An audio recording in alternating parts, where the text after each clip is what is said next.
welcome back to my channel. As y'all can tell, I've been gone for a while. Um, I just haven't been consistent.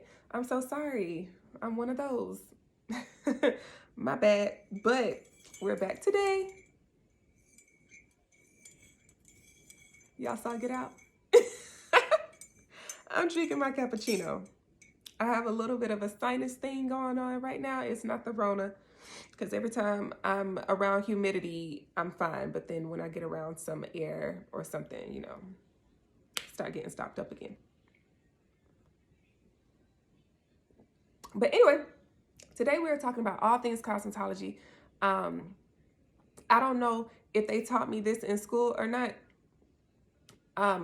Sometimes I didn't pay attention if I wasn't too interested. So I don't remember. I don't want to say they didn't teach me. They probably did. I just don't remember. But I wanted to go over some things with you guys if you're interested in cosmetology. Now, myself, I am a master cosmetologist. What is a master cosmetologist? With this title, I can do hair, skin, or nails. So I can be a hairstylist, I can be an esthetician, or I can be a nail technician, right? Now, you can also go to school just to be a hairstylist. You can also go to school just to be an esthetician, or you can just go to school to be, or you can go to school just to be a nail technician. But when you go to school to be a master cosmetologist, you have all of those titles under your belt. I knew I wanted to do hair, but I wanted the option to do nails or skin or whatever else, right? So that's why I chose master cosmetology. In my class, I think we had two guys, I think it was just two, that were barbers.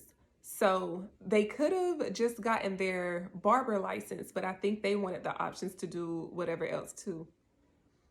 I think that's why they were in that class. I think that's why, because I don't think they would want to do nails. But anyway, at the time, there wasn't a barber course at the technical college that we went to. And what sucks is like a year, maybe 2 years later, there was. So they didn't even have to do all the hours. They could have just did barbering. But they did master cosmetology, and I think they have their master cosmetology license. After you take the course, which I believe was 1,500 hours,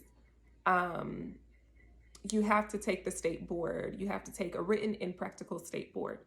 And then once you pass that, you're good to go. Like I said, master cosmetology, you're going to be tested on hair. You're going to be tested on skincare. You're going to be tested on nails. There's a practical where you have to do a sculpted nail. And you gotta learn about chemistry and all this other type of stuff. I wasn't there for that. I just wanted to do hair. I did pass. I had to learn it. So if you think about it, master cosmetology compared to hairstylist, nail tech, esthetician, barbering. Master cosmetologist is kind of like being a dentist compared to a dental hygienist or a dental assistant. Like, it's levels to it. And master cosmetology in the cosmetology world is like the highest rank, kind of like you have everything. Once you do master cosmetology, you could do anything in the cosmetology industry. That's why I chose to be a master cosmetologist, because I wanted the options, right? Now, let's say you go ahead and you get your license, whatever it is. If you like, I only want to do hair, just get your hair license. And you can also be an apprentice.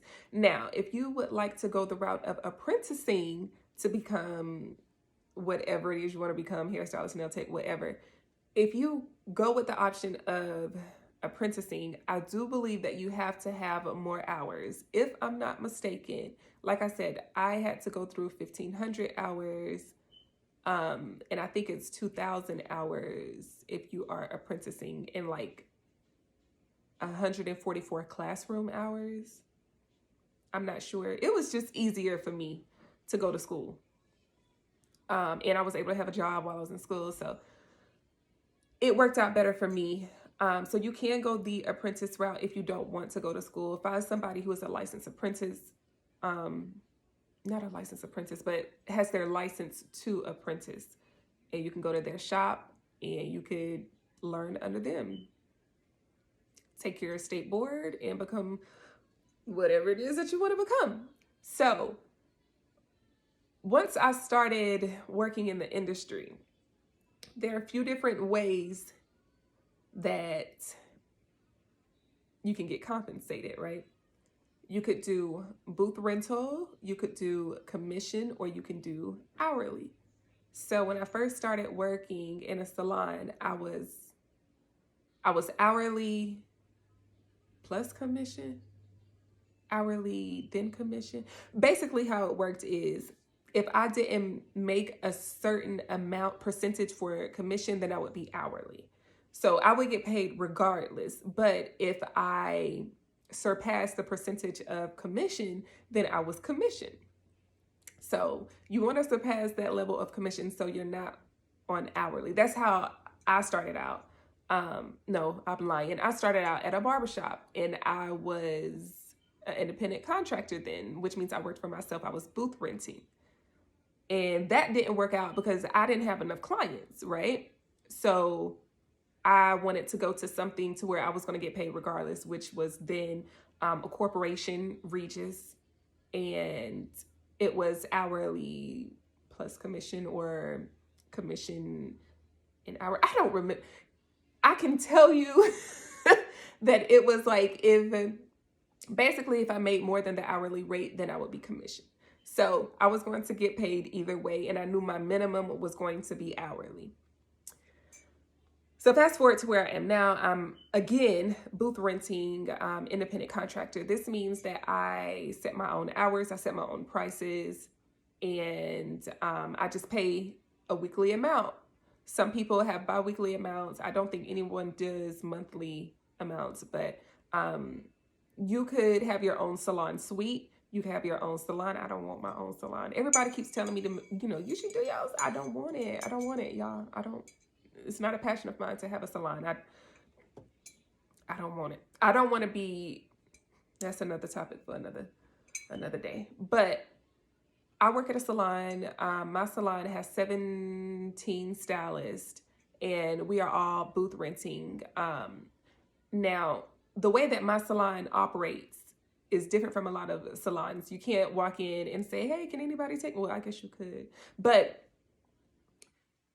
we don't have a system to where you can call and say, hey, I'd like to book an appointment, and the receptionist will say, okay, well, we can book you with this person at this time. We are all independent. We all make our own hours and our own prices. So if you come to me, my price might be different from if you go to someone else. I mean, not work on the day that you want your hair done, and you never know. You never know when somebody's coming in. You don't really know anyone's schedule. So my salon is a little different. But other salons may not be that way. They may have a structured system that they go through. It's a lot of different options in the salon world. Like I said, you can also have your own salon suite where you still pay a certain amount per week, bi-weekly. Maybe salon suites do monthly. I'm not sure. But you have your own little space. You have 1 or 2 chairs, 1 or 2 sinks. And I'm speaking on hairstylists now. And basically you're in your own little salon with just you. If you want to go that route, if you think that that's the best option for you, then do it.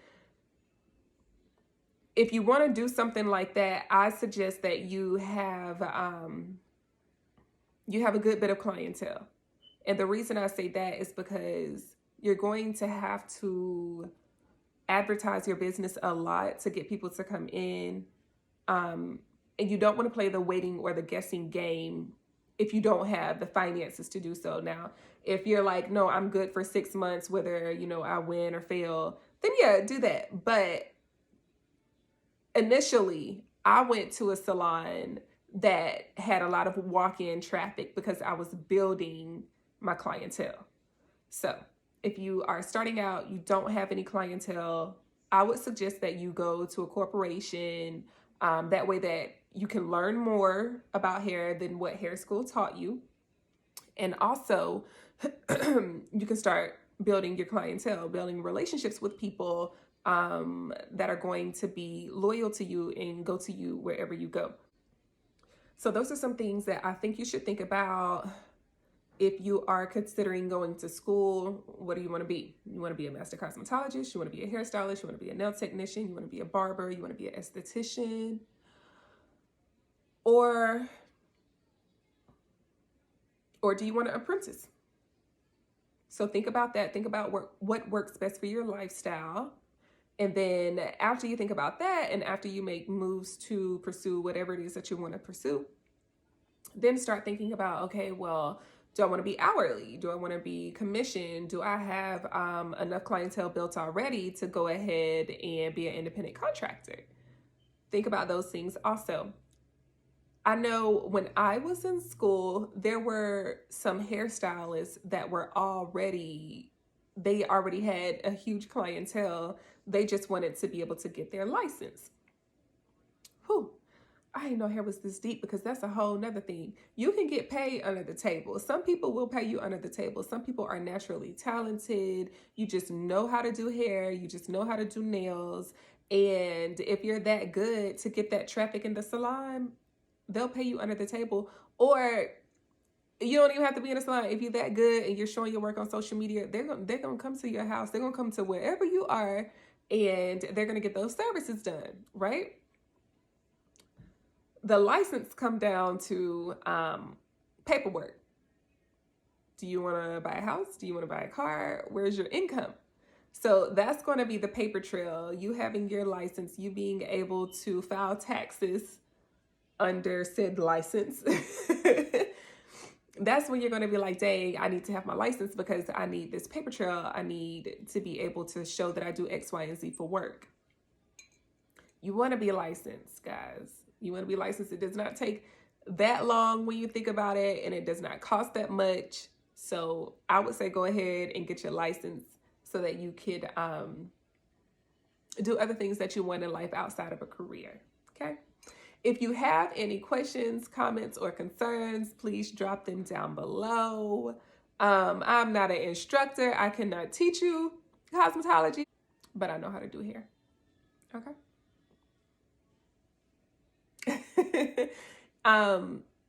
Don't forget to subscribe to my channel.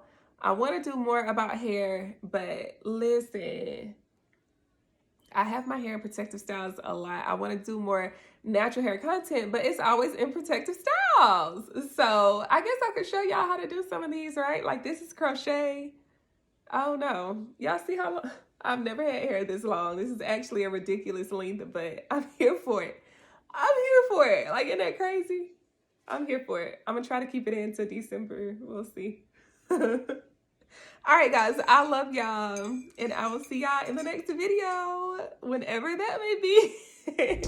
I'm sick of this unpacking. I'm sick of this unpacking. Cause you just end up back with